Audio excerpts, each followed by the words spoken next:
техниката с оризовата хартия. С това тиксо си залепих картинката, която съм си избрала отново от някакво списание. Отгоре си слагам оризовата хартия или хартията за копиране, като можете пак да ползвате хартиеното тиксо или просто ето такива държачи, които си ги слагам от двете страни. И сега, както се досещате, това, което ще направим е да прекопираме картинката. Важно е хартията оризовата да не се размества, за да може да прекопирате изображението точно, без да има някакъв проблем. С 2B ще направя това, но ви съветвам може и по-мек молив, например 3B, 4B. И сега съвсем внимателно всъщност ще прекопирам самата рисунка. Тук мисля, че сменям молива с 6B. По-добре е да е по-мек молива, тъй като след това се досещате, че като обърнем хартията, за да прехвърлим изображението върху другата хартия, върху която ще рисуваме, нали, ще се прехвърли молива реално, затова е хубаво да е по-мек. И ето, просто следвате формата такава каквато е.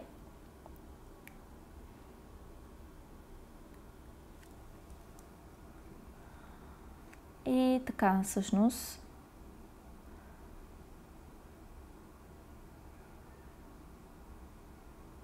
Като вече от вас зависи колко точно от детайлите искате да прехвърлите и да прекопирате. С тази техника, както казахме, 1:1 е размера на това, което повтаряме. Няма как да увеличим картинката след това, като я прехвърляме, така както е с предната техника на решетката или The Grid техник. Няма как това да стане, така че ако искате рисунката да ви е с по-голям размер от А4, съответно я изпринтвате на по-голям, например на А3 или на метър или на каквото искате и вече си прехвърляте върху по-голяма оризова хартия. Ето така аз очертавам сега всички елементи, детайли.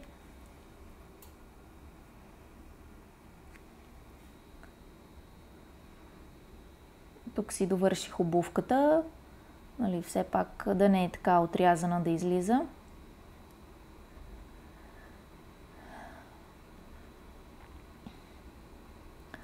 Тази техника, детайлите може да се прехвърлят абсолютно 1:1, но вече трябва да прекарате малко по-дълго време, за да очертаете добре всичко.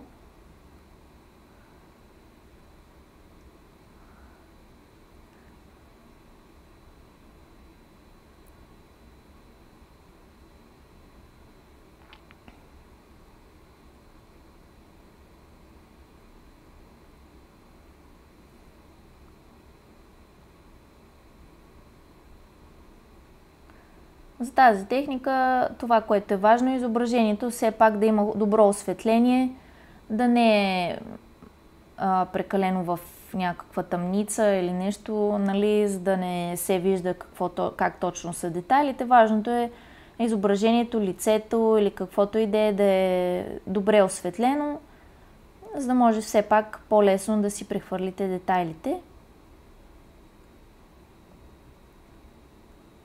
Като по този начин с оризовата хартия може да комбинирате много елементи и да ги наслагвате един върху друг. Имам предвид, копирате момиче, след това копирате цветя, слагате ги върху същата картинка и така нататък, но това ще го обясним в друг урок, който е за ресурсната картинка. Ето сега слагам и тази основа. Като при мен тя не е чак толкова важна, тъй като след това ще използвам друга техника, върху която ще рисувам, така че това е просто някаква ориентация. И така, след това за лицето ви съветвам да си подострите молива по-добре, за да може все пак, нали, в моя случай лицето е доста малко, да може да очертаете